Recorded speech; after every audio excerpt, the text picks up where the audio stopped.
southwest Britain, lands forged by metal and steam. For more than a century, the steam engine was the beating heart of Devon and Cornwall. The legacy of homegrown engineers like Richard Trevithick, inventor of the world's first high-pressure steam locomotive, the Puffing Devil. And across the southwest, the heirlooms of Great Britain's industrial age are being lovingly coaxed back into life by a new generation. This is called an E-Class. It's a textiles engine, runs like a sewing machine. You can watch it all day. In the market town of Tavistock, in West Devon, all things steam are a powerful passion for 26-year-old Jack Ayland. Jack is the company secretary of the Robey Trust, which is dedicated to preserving and restoring steam engines. I've been here 16 years, and to be honest, steam is one of these things where it's a timeless classic, if you like. You know, you have as much fun restoring it as you do driving it.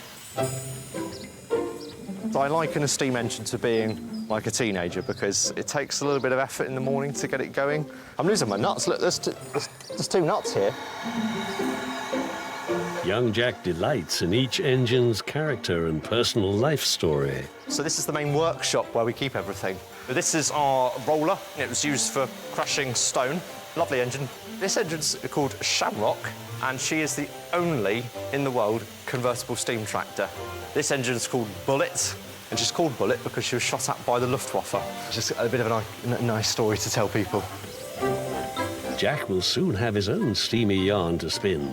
He's embarking on a coast-to-coast challenge, cranking up one of the Trust's most dearly loved elderly residents, a tri-tandem steamroller. The name of the engine's actually Herts Wanderer because it used to amble around Hertfordshire at a leisurely sort of 2.5 miles an hour. It was built in 1930. It was converted in 1937 to this format, which is what we call a tri-tandem. Two have made it into preservation, but this is the only one that's been running for about 40 years. And this engine rolled the M1 motorway in the early 60s, so it's one of the last commercial operating rollers in the country. But it's quite, if you like, nostalgic that a steam engine has made one of the roads that we rely on today.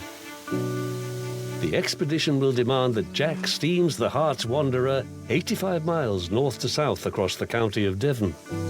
I wanted to do a coast-to-coast, but I never had a purpose. In mid-April, my grandmother collapsed in her garden, and when she was diagnosed with cancer, I felt it was quite important to do something, because she's helped me in the past. I thought, well, what can I do? I thought, let's take an engine right across the county and raise a bit of money in aid of NHS charities together. And the epic undertaking will also be a tribute to one of the Trust's members. Graham was a partner. He owned a little bit of this engine, but he died of cancer at the end of 2018, so we felt that now was the right time and a fitting time to do a run in his name. So, yeah, Graham's on the front. If anything's going to keep me going on this, it's that, you know, we're doing it for charity, we're doing it for Graham, and hopefully when we get there, you know, we'll be proud of the end result.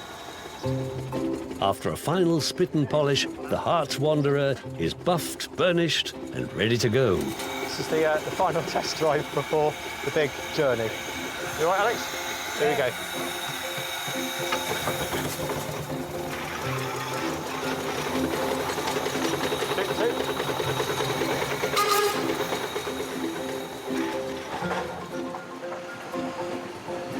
I don't think a steam engine has gone across Devon before, not on a coast-to-coast challenge.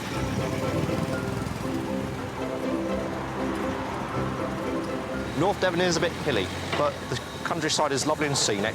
Some of the routes are absolutely spectacular, following some of the rivers like the Tor, Bray and the Mole. 85 miles isn't, if you like, a great deal of mileage, but given that this only goes at 3 miles an hour, this is something a bit out of the ordinary for the old girl. So she'll let us know if she's not working. She'll give us a bit of a temper tantrum, no doubt.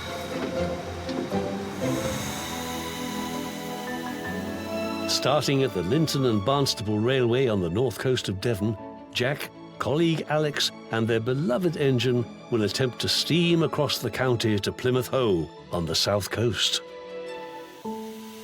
So this is today's route. Yeah. The green crayon means top gear, but red crayon means low gear. And then we'll go round Paracombe. There's a bit of a snake bend, but then once we continue down the A39, we'll get through here to Blackmore Gate. And it's all top wheel till the Exmoor steamroller? Pretty much, yeah. 20 miles. Should be there about Brilliant. 5. Brilliant.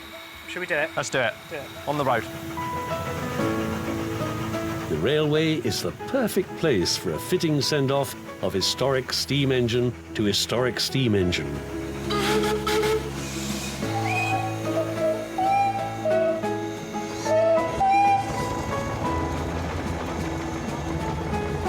And lovers of all things steam have gathered to wish them well. The word's obviously got round that we're doing this coast to coast, and it's just so nice to have people supporting it.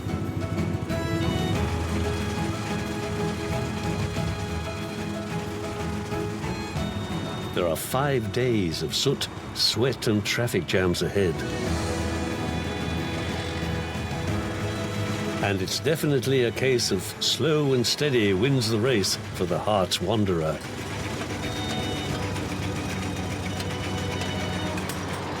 First mile done. Feel like so far, we've just got to keep the pressure and fire and water with a nice balance. So it's a bit of a learning curve, but hopefully after day 1 we'll be okay. For Devon-born Jack, the landscape of his home county couldn't be a more beautiful backdrop.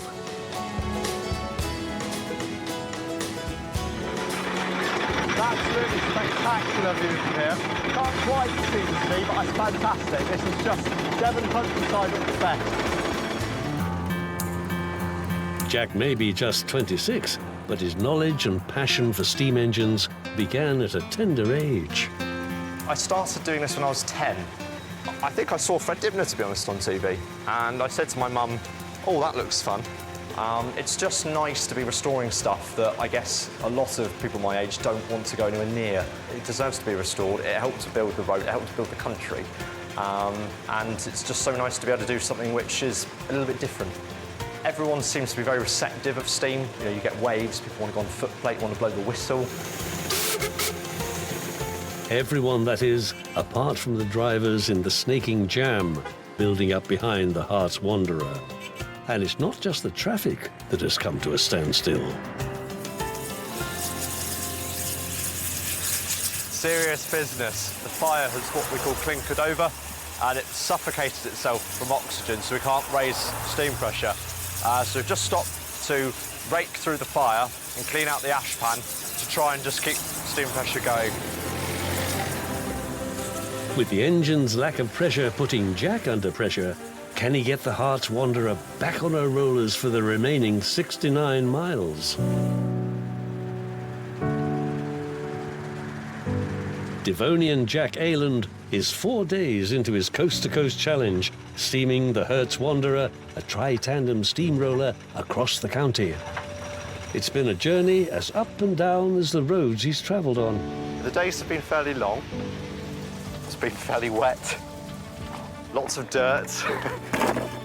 Not very good food. We had issues on Tuesday. I thought we were probably going to have to stop. It took 7 hours to do the repair. It's teamwork that's got us through it. Teamwork and the beauty of the Devon countryside. Starting at the Linton and Barnstable Railway, Jack's coast-to-coast challenge has taken him through South Molton, Samford Courtenay, Oakhampton, his hometown of Tavistock, Yelverton, and now he's within spitting distance of Plymouth Hoe and the finish line. This is the grand finale. We're very near to Plymouth now after travelling 74 miles. So we're very excited. We're very relieved when it's over. We're not going to be complacent just yet because anything can happen. Nothing, not even the mizzly weather, can dampen the spirits for the final slog of the marathon. Oh, what a wonderful morning. Oh, what a wonderful day. I've got a wonderful feeling. Everything's going our way. Inspired by Jack's grandma Catherine and in memory of ex-colleague Graham, the Coast to Coast Challenge is raising money for NHS Charities Together. money that's being raised, it's for cancer patients, both who have passed away, but for the carers who have looked after them, and people who will need support in the future. Some Devon VIPs have turned up to give their blessing to the venture. We've got a few Dartmoor ponies here. Good to meet you. I'm Jack. What's your name? Have you seen a steam engine before? Probably not, have you? Can't eat that. That's the map. It may be the last day of the challenge, but it's also a day of firsts. If they arrive at Plymouth Hoe, the Herts Wanderer will be the first steam engine ever to have trundled coast to coast across Devon. It's pleasing to know that the first time a steam engine's ever done this, and we might actually get there. That is a blessing. And it's the first time Jack's ever driven a steam engine through a city. We've tried to time this journey into Plymouth as such that hopefully the traffic will be minimal. But, you know, we think we're going fast at 8 miles an hour, but according to modern day traffic, that is tediously slow. The old steamroller guzzles 170 gallons of water every 8 miles. Can you turn it down? Just turn it off for a second. And filling up on the street with mounting traffic is putting Jack and his team under extra pressure. I don't think Plymouth knew what was going to happen today, by the looks of it, so I think I'm running on adrenaline. With the final tank full of water on board, there's just a few more miles to roll. I can't believe it. We're actually here in Plymouth on the steamroller. Home run.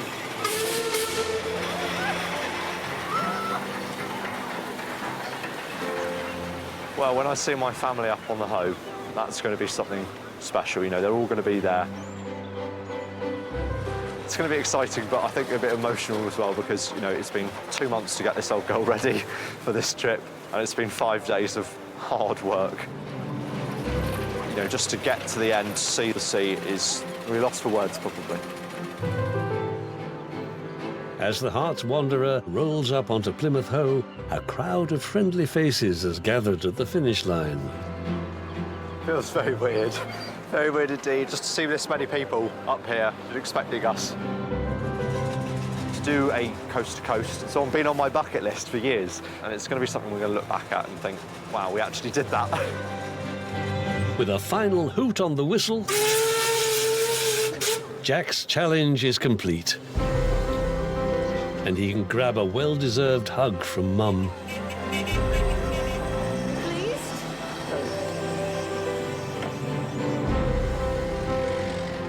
We've covered 87 miles in 5 days, and just to see this many people up here, I just saw my mum, I just, tears. You know, we've done it. All the hard effort of getting the engine ready and organising this has paid off. And a very special person is waiting for news of Jack's success. Hi, Grandma. We've made it. I'm really, really pleased, Grandma. You'd be really proud, I think. Love you, Grandma. From the cliffs of North Devon, through moorland and meadows to the historic ocean city of Plymouth, 5 days of soot, sweat and toil have taken their toll. But Jack's love of steam just can't be extinguished. I'm doing it again. Do you want to do it again? Yeah, We'll give it a few weeks. I mean, the thing is that, you know, it's for day 5. We've had struggles, but we're still smiling. You give it a year, and we might have another idea.